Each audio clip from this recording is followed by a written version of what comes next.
Hey there, welcome to another episode of the Coffee Solo audio program. This would be episode 2026-06-0701. That is June 7th, 2026. I'm recording this at 8:50 p.m. Pacific Daylight Time here in Greater Vegas. Sunday, there is no set schedule nor any agenda limitations on this audio program, so I actually was looking to publish on Friday. It's been a slightly distracting, maybe, weekend.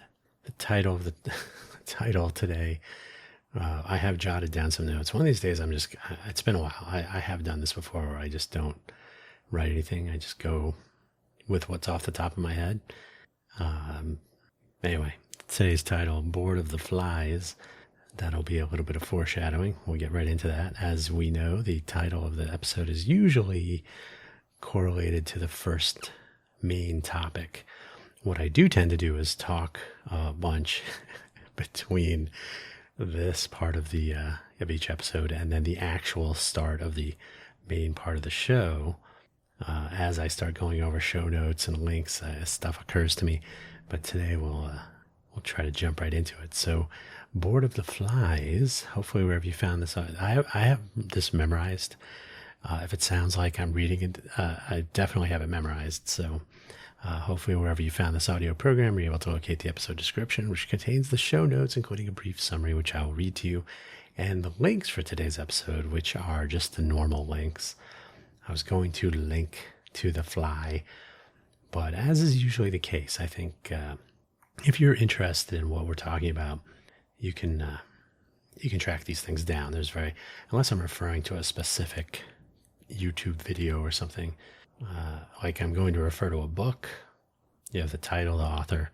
There's only one. If you're really interested, you can go find it. So, yeah, keeping it simple. So, the summary of today's episode: fruit flies out of nowhere, and a few other things. Keeping it brief. This episode and all episodes of Coffee Solo are first available at ko-fi.com, ko-fi.com/Dan Hugo/posts. If you are listening to this there, that link is not shown because you're already there. It started off as an exclusive audio program published through ko-fi.com. I've had that profile page and the Buy Me a Coffee profile page for 5 years in March. So it's 5 years in a couple of months now. Does that mean anything? I've never used them as like profit centers, but I do maintain these pages as an always on audience engagement vector. And if I have to be honest, the Buy Me a Coffee page is more effective, I guess, for that, or more useful. But yeah, ko-fi.com/Dan Hugo/posts. I should try to use ko-fi.com more. I mean, it's a popular way of connecting projects and so on to a sort of a fan collector. I don't know. What do I know? I don't know anything, it turns out. I know less and less every day. But you can check that out if you haven't already. Or, if you're listening to this there, then great. That's wonderful. Coffee Solo and buymeacoffee.com has the Buy Me an Update audio program. Same circumstance. So both of them are published through the usual channels after initially posting to their respective namesakes. So Buy Me an Update, Buy Me a Coffee. See, they will be published 2 hours after, in each case, about 2 hours, through Spotify for Creators as usual. And since I didn't really approach these as they need a website and all that, so I just published them on my personal vanity URL, and that's all that's there right now. Over the years, the danhugo.com domain has been used for different things, but danhugo.com, that's my name. Don't wear it out. The primary point of publication concept, I've talked about it before, so eventually that'll be like the first place to go. But there are links to all of where to find everything that I publish and various other things, including some affiliate links if you want, though I never ask for money. Not this way anyway. If you want me to do some consulting, that's a different thing. Profile page linking everything, buymeacoffee.com/Dan Hugo. The Buy Me an Update program is published on Mondays, 5 minutes or less, available in the posts section. So buymeacoffee.com/Dan Hugo, links to everything, including various named, like specific domains for different projects. Quabbling Sand, FFS Talk, Cafe Genius. Of course, Innovate for Vegas has its own collection of things. Hugo Floss one of these days. But anyway, so let's jump right into the outline. No kibitzing for today's episode. We'll get right into it. You can hear my voice is kind of cracking a little bit, which is strange. I think it's pardon me. I think it's like just dry or something. I don't know. I've had the air conditioner on more today than usual because it's been like humid for some reason and warm. It's the summer is arriving, or has already perhaps here in Nevada. So in southern Nevada. So Vegas has been a little warm. That's fine. I grew up in Phoenix, so we'll make it. Bored with the flies. No, Bored of the Flies. Is that what I wrote? Yeah, Bored of the Flies. That is sort of a little... Did you have to read Lord of the Flies when you were in high school? Or junior high school, probably. We read it in 8th grade. Great book. That's why they have us all read it. So I have no rotting food or other such things. I looked, especially after. I was like, what's going on here? The only thing I have a bad habit of is leaving my coffee mug. I make... Not before I record, usually, to avoid making everything worse. But I usually, sometime in the morning, but it could be in the afternoon, I'll make a nice kind of my take on it's probably arguably more of a latte because I don't worry about the foam part. So I have made cappuccinos like with the foam and the nice. They turn out pretty good. But that's just like too much fluff. But I do like I have a frother. I have a Dreo frother, so I can just do more of a stir rather than a whip. So I'll do heavy cream usually. Heavy cream is more keto friendly, and I need to be more keto friendly once again, as I have been in various modes over the years. But heavy cream is generally keto friendly. So I'll do heavy cream and coffee. Heavy cream in the Dreo. I put some Celtic salt and some Baja Gold salt in there. Just a little shake, nothing too bad. It's big, heavy rocks of this salt, so it mostly dissolves. There's still some rock left over. I was inspired by a Starbucks drink. See, we're already off topic a little bit. I was inspired by the salted caramel. Was it? No, salted foam. Caramel something coffee. I don't know what it was, but it was when my dad was in the hospital. The Starbucks in the lobby, I guess, somewhere in the hospital, there was a Starbucks, of course.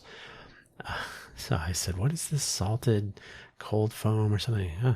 So I kind of got hooked. So I make it myself. So I put a little bit of these, and they're good for the minerals and all that. So put that in there in the frother. And then I put in usually 3 or 4 shots of any combination of Torini,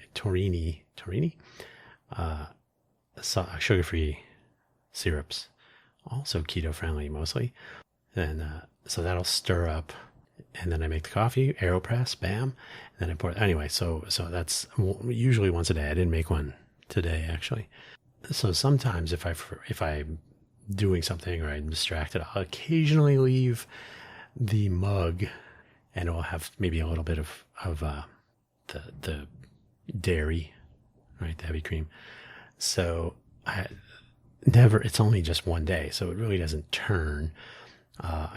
We all know what it smells like when milk turns, and I'll get to that in a second with my little fly experiment here. But anyway, so the flies appeared out of nowhere, hovering in a cloud over my sink.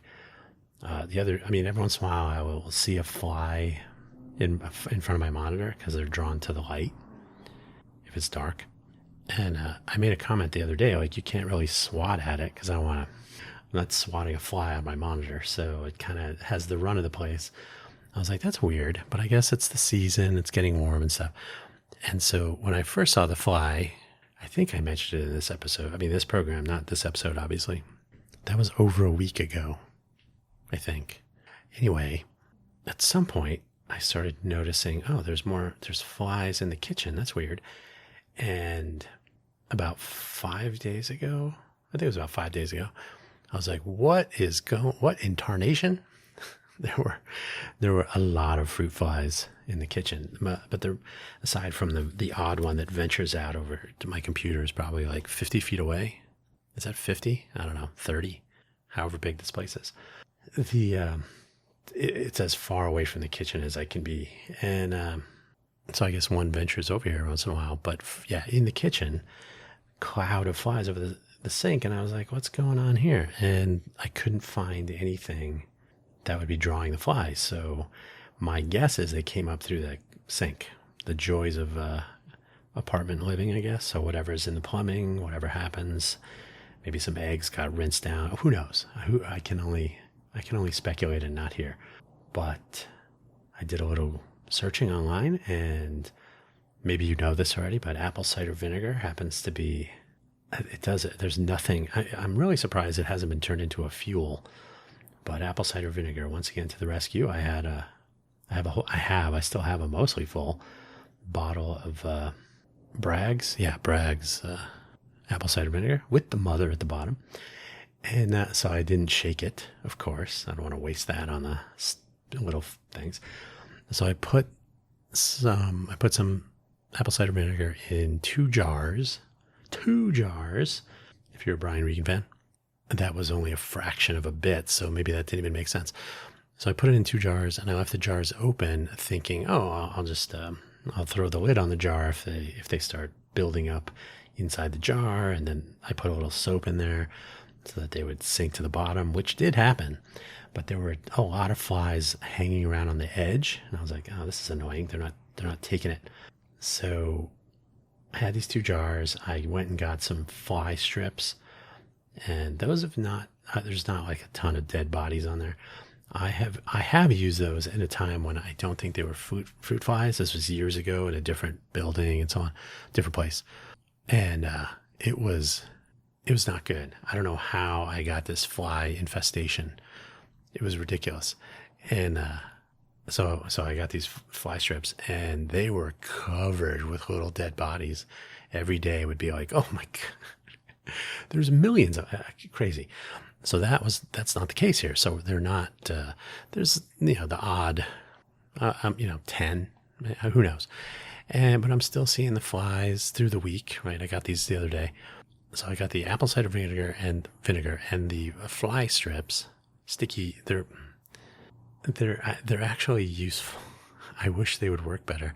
It's a little cylinder. You pull one end off, has a little red loop.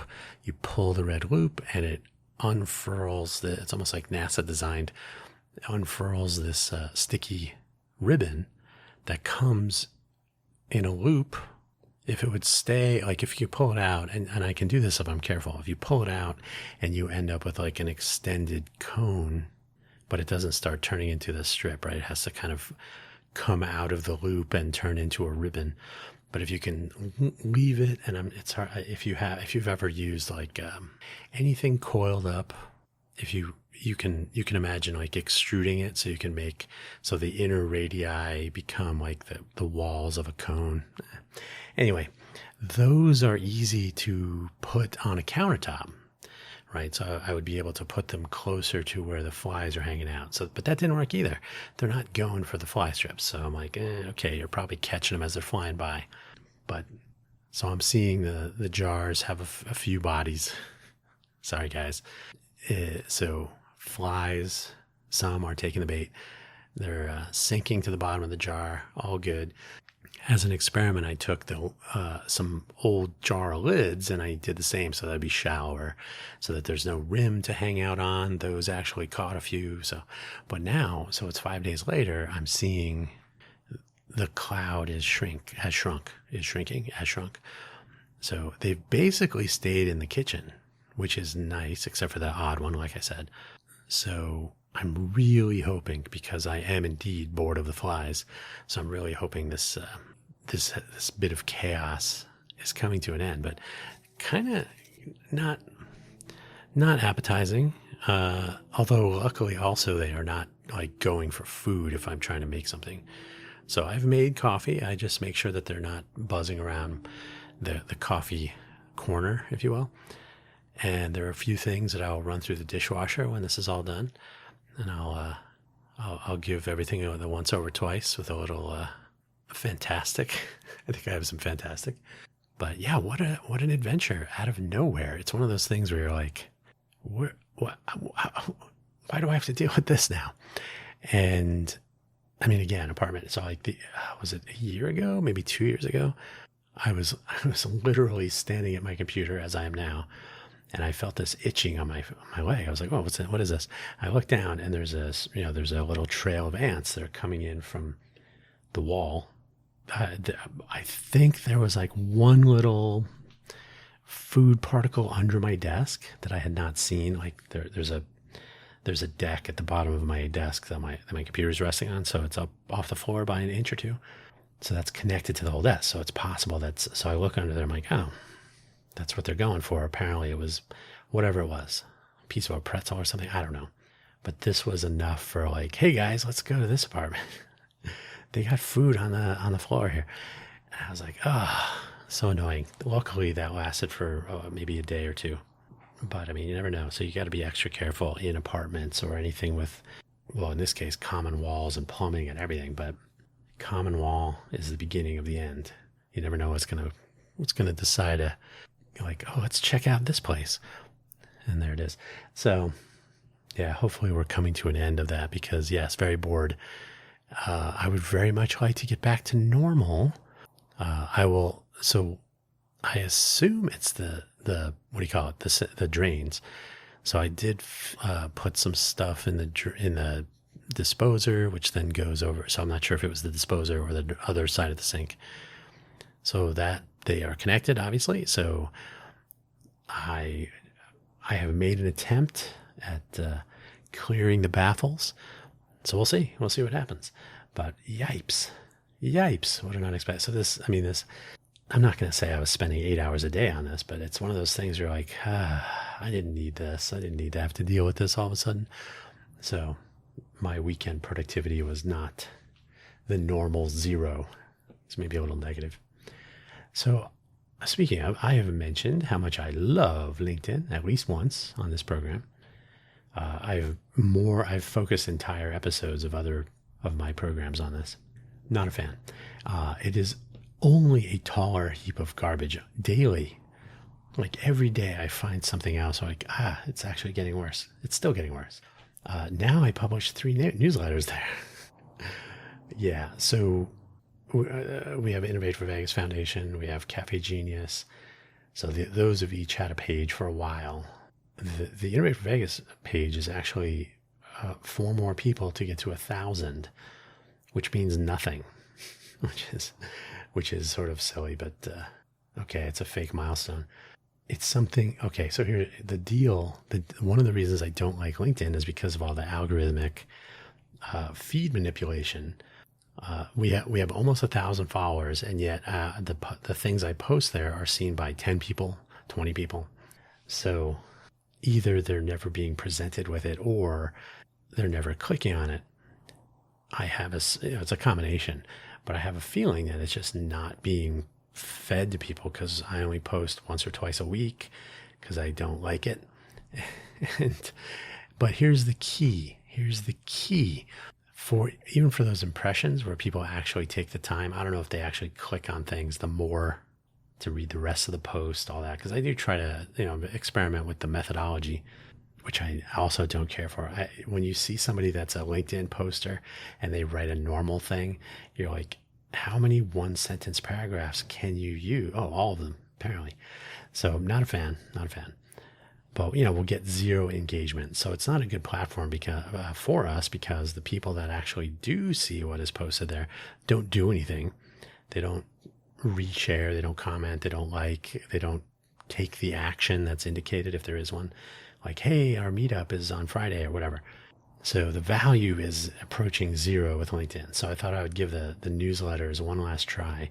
We do have the City Camp Las Vegas 2026 event coming up in September, and the Smarter Smart City Challenge all year through 2027. So I've been trying to reach out to teachers so we can connect with students, and if they want to integrate it into a classroom program or anything else. I'm not going to reach out to minors. So from a community safety standpoint, it's just not a good idea to think that, oh yeah, just go ahead and email all these kids, because there's no age limit on participation. So anyone of any age is welcome to take part in making this a better place. Civic innovation. But I've been very clear announcing this, and I've connected with teachers and administrators in the Clark County School District, inviting them to follow things. Some people are following the page, and yet they don't do anything. They don't take any action, like anything. I have entire graphic images, and for the post image, like, educators and parents, read this, or something like that. The second issue of the newsletter for the Smart City Vegas page is we want you with a crowd of kids on the Vegas Strip pointing at the camera, for the image. And the whole point of it is like, we're not going to reach out to young people, so we're really counting on parents and teachers, and so you kind of have to participate in a little small way if you're interested in this. And we used to have monthly, now we're having weekly meetups to pre-plan for the City Camp, which is coming up in September. And I'm going to predict that we're going to cancel it for lack of interest because nobody cares. The only way that I'll be able to disprove that is if we can deploy our non-LinkedIn outreach efforts. But even contacting teachers directly, email and or direct messages on LinkedIn, has gotten crickets and silence. So, hey, if you ever wonder why Las Vegas ranks so high in the national election, however they rank that, like, why is Southern Nevada always at the bottom of the list? Well, because they sort their list in the wrong order. They haven't figured that out yet. The thing that really grabs me, the bobbing and weaving. No, that's that's the next item. Sorry, it's the closer of the next item. So I published these 3 newsletters. I'm going to give it till probably July. And if we still haven't had anybody participate or show up or anything, the newsletters will go away and the event might not happen. So that's the way that goes.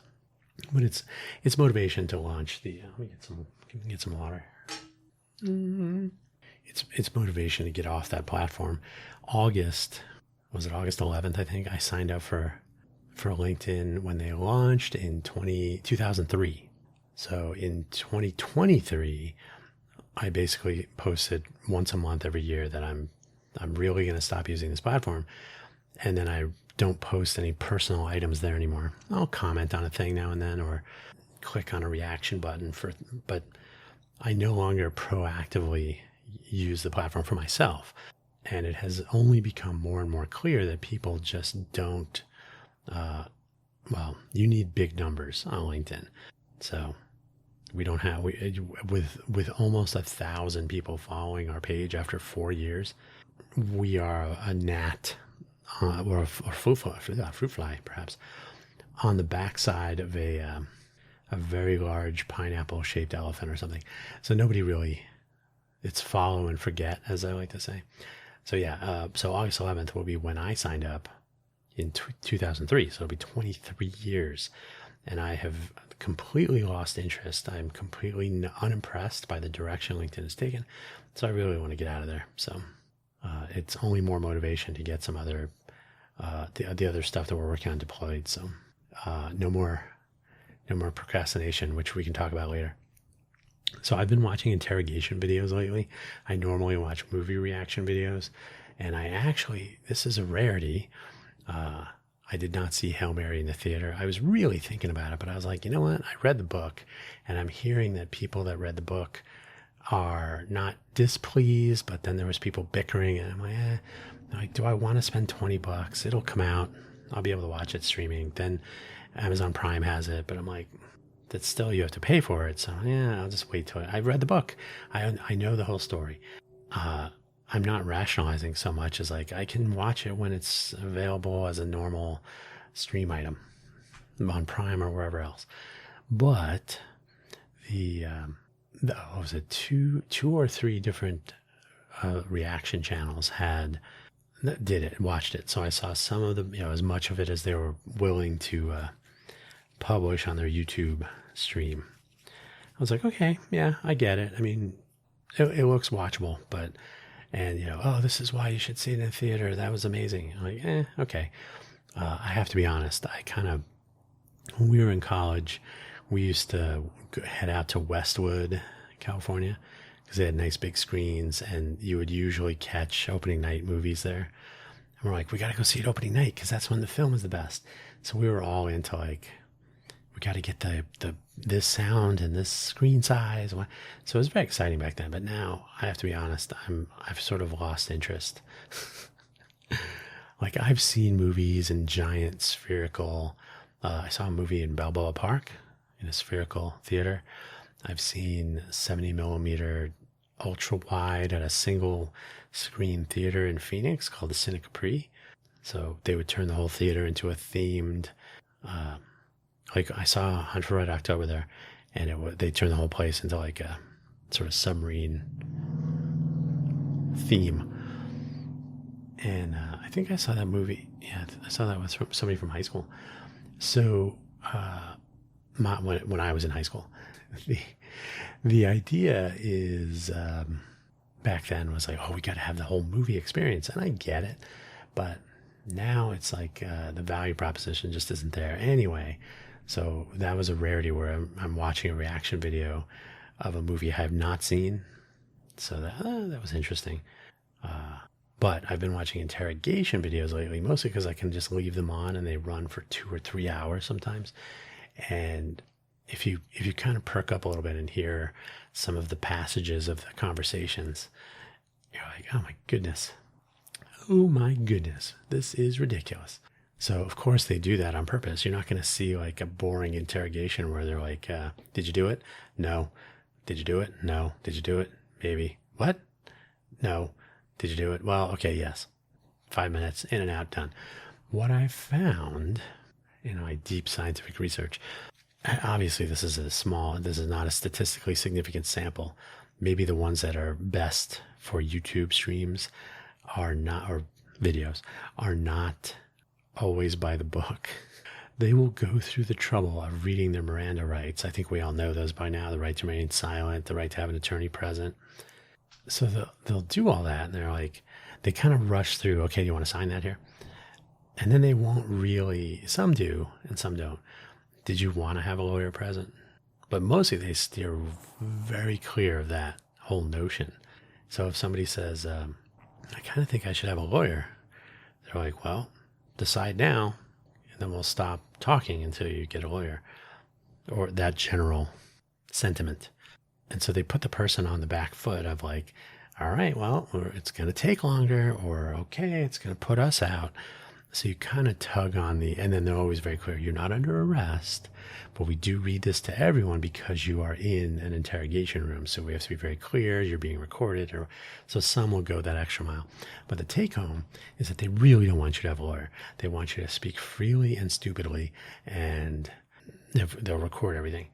The commentary by the channel person who's making this YouTube video is sometimes wildly inappropriate. But look at that. When they all, out of nowhere, they've decided they want their lawyer. And you're like, yeah, they can do that. That's actually spelled out in that thing that they read at the beginning. Remember that part? So they make it sound like, oh, that's an indicator of something. Like, yeah, that they have, that they have rights, So they're usually disappointing. And now I talked about this in another episode. The guy with the voice, who I'm totally spacing on, but we talked about it already. They do a really good job in the universe of interrogation videos with sort of narrating the story, but also kind of letting the interrogation unfold with some background.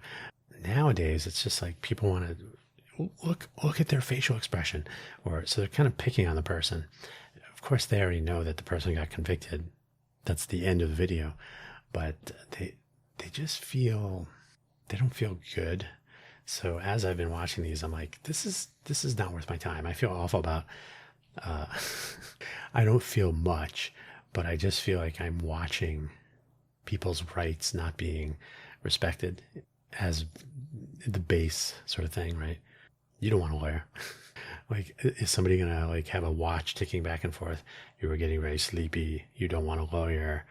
So, yeah, I get the voyeur aspect. It's interesting. Some of the cases are curiosity. Like a couple of them have been not necessarily well known, but they're okay. But yeah, I think so. The end of so they're train wrecks, pretty much. Those are the ones that get the most views, right? Both sides. The interrogator could be a train wreck, the interrogatee, or both. The thing that really grabs me, though, is the bobbing and weaving around having a lawyer present. That's the thing I've basically made my test. So I'll pay attention for the first couple of minutes, and then I just let it play, and whatever. So really, it's just noise. So I've really taken the interrogation videos to their logical conclusion for me as entertainment. Now they're just something to make noise, breaking the silence, even though I do have a right to remain silent. I've been trying to get the word out about our two big civic innovation events coming up. The Smarter Smart City Challenge is an all-year collection of events, so it's not really one event, but I refer to it as an event just because it's shorter. So city camp in September, which I would like teachers to participate in for pre-planning so we can have students participate. And then the Smarter Smart City Challenge, since that's going to be all year, people can hop on or hop off or whatever. But still, if nobody cares, now when I say nobody cares, by way of example, NASA, the one, there's no other NASA, has an annual Space Apps Challenge. It's space oriented. It doesn't even have to be an app. It's not really well named because they enable it. You can make a presentation or there's all kinds of options for how you submit a challenge, a challenge result, a challenge project, whatever it is. So they do this every year. I think now they're on their 14th or 15th year or something. So we facilitated a NASA Space Apps Challenge event here in Vegas. Reached out to everybody, asked the city to get. The city did not care. City of Las Vegas is not everything it says it is when it comes to locals and innovation, unless you bring them Cybertrucks or money or celebrity or both. So not impressed. But yeah, they didn't help in the slightest. They could care less. I reached out to the local press and they're like, maybe we could cover it on the day of the thing. And I'm like, well, nobody's going to know about it, so there'll be nothing to cover. And this was the case. So we had 12 people participate. I'm like, I'm not even going to bother trying to find a space. We'll just do it virtually because nobody seems to care. So why bother trying to get a room or a proper hackathon environment? So it's a 2-day thing. It was straight through 2 days. I think it was 42 hours or something. And it was a global event. And this was the thing I was trying to tell the city of Las Vegas people. Like, this is a global event. Like, Las Vegas will appear in the ranks of all these different places. They don't care. So, are you gonna sponsor our flock cameras? I'm obviously picking on Ben Horowitz, who is a rich guy, so he gets more attention. The event that we had 12 people. Now, by way of comparison, because you can see how many people are participating in each of the locations, the events are independent. So all of the infrastructure is centrally planned by NASA, but each event is on its own as far as securing venues and sponsors and all that stuff. So you're kind of on your own, and then you follow their program for the course of the hackathon itself. So they had a catch-all location, virtual. If you want to do it and there's nobody in your city or wherever near you, you can just jump into the general NASA group, totally online. I think they had like 1,000 people, but that's sort of a outlier. Silicon Valley had 250 participants. That's probably about right for this type of an event. Houston did okay. I want to say they had like 50 or something. Where is Johnson? No. where's the Kennedy Space Center? Thank you. Johnson Space Center is in Houston. Kennedy Space Center is in wherever the Kennedy Space Center is. What's the city? It's in, doesn't matter. It's in Florida. So wherever that was, they had reasonable, I think it was under 100, but Chicago did okay. Chicago has a sort of a hackathon community of sorts. I don't think New York did great. Cairo had 1,200 people show up before the hackathon for a pre-hackathon boot camp so that they could practice. They showed up in person. So Cairo had about 1,200 people in person, not hybrid, in person. So I was telling people, well, they have had a culture of innovation in Cairo for a couple thousand years now. So I guess they know how to do it. But the winner, I think the typical, most people participating, if there is a competition, was in, is it in Durabad? It's in India. It's their Silicon Valley. They had a hybrid event. So you didn't have to actually be in that city. You could just sign up for that city. So there's some gaming maybe going on. But they had like 17 or 1,800 or something crazy like that. So when I tell people like we're not going to be the next Silicon Valley. We are not the global innovation hub. We have 12 people showing up. People might argue, well, that's just a hackathon. Yeah, but this is an indication of what the personalities are like here in the greater Vegas area. What's in it for me? Is there going to be free food? Why would I want to spend my weekend on this? These are the sorts of things that don't indicate a growing or strong or vibrant or vital culture of innovation. In a place like Silicon Valley, where you have 250 people show up, that is an indication that there are people around who say, what's going on this weekend? You want to go work on this hackathon thing? Now, they also had at the NASA Ames Center, which is it on Moffett? It's at Moffett Field, I think. So it doesn't hurt to have that sort of affiliation, I suppose. I guess NASA has some resources here in Vegas. They didn't care. I reached out to the spaceport guy. I'm pretty sure I called him when he was drunk or hungover or something. He did not care at all about being involved in any way. I called a few people. Like I called them on the phone. There was nothing but apathy. Like, get away from me, kid. You're bothering me. Profoundly disappointing. So it'll be an interesting thing to see. It's a couple years later now. Everybody's talking about how this is the great place for startups. Hey, there's a study that said that Vegas will be the #1 place for tech jobs.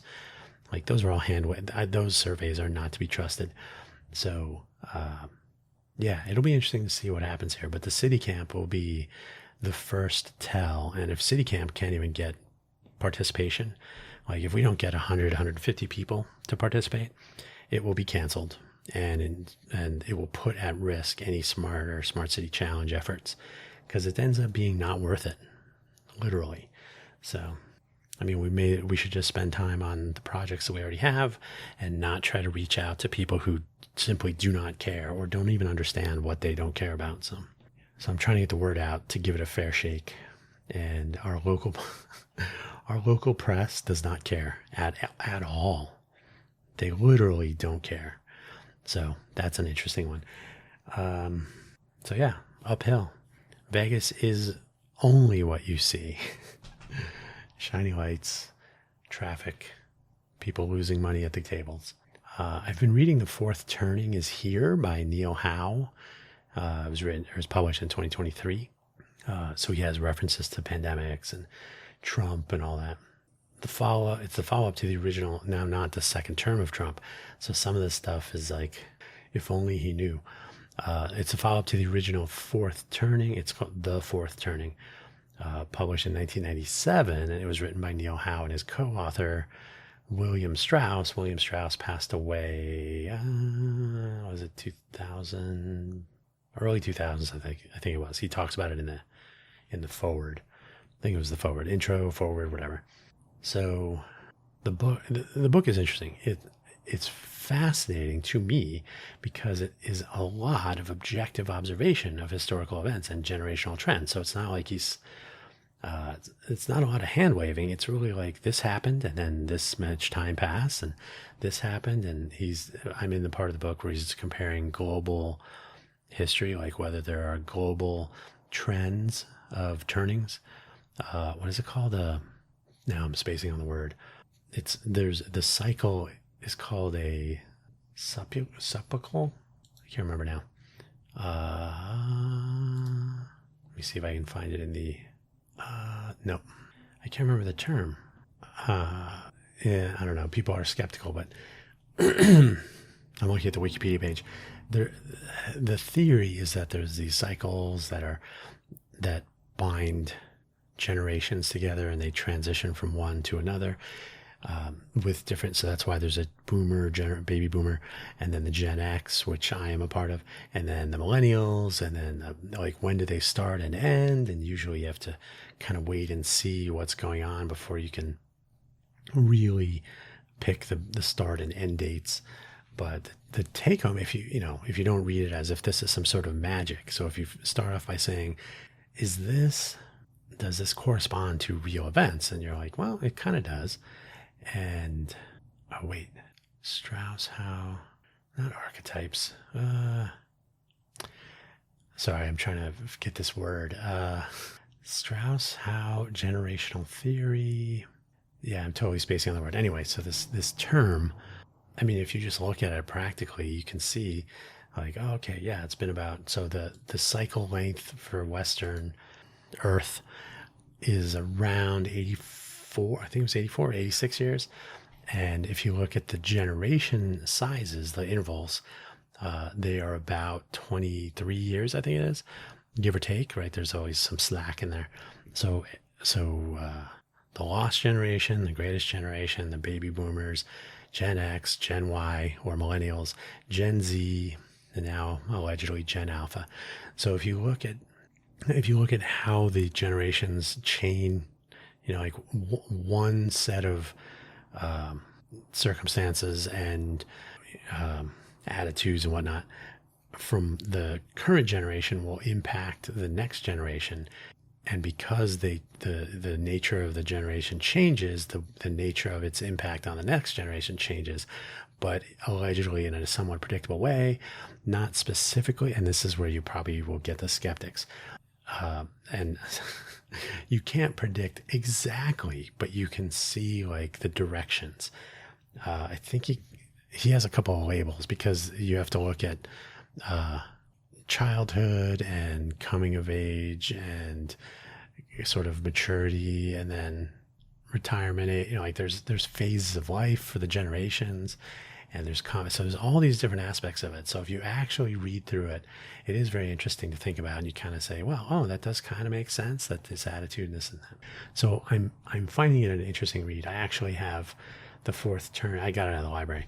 So the original fourth turning I will read next, out of order, but it shouldn't matter, right? Because everything's cyclic.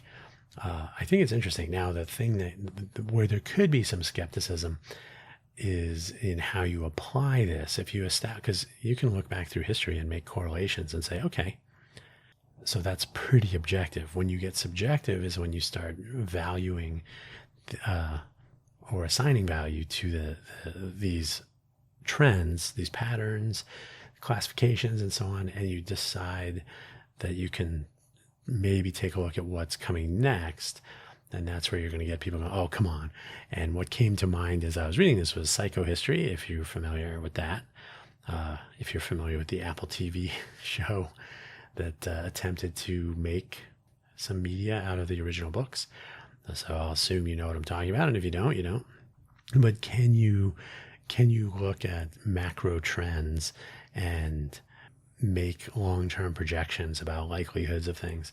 So you can't necessarily predict the future. So maybe psychohistory was a little bit optimistic, but I think you can probably, well, okay, so the fourth turning was going to be, as it is in every cycle, the fourth turning is basically upheaval. And remember, this book was published in 2023, so he was writing it, it's kind of maybe in the middle of Joe Biden's administration. So he only had one Trump administration behind him. Now, you may be of the mind that the second Trump administration is even better. But an objective view, it would not suggest that. If you just step back in a nonpartisan way and we look at just raw data, things are not going well. And just go fill up your car with gas or whatever else you want, groceries. So is this the fourth turning? Well, a lot of check boxes are being checked. So it's like, okay, we'll see what happens. The prediction part would be that after that, so he was saying we're already in the fourth turning. This would only be a reinforcement of that assertion, the current state of affairs, right? But he asserts that if the cycles continue as they have over hundreds of years, we're basically up for some new, it's a new day in America, that kind of thing. And we'll see what happens.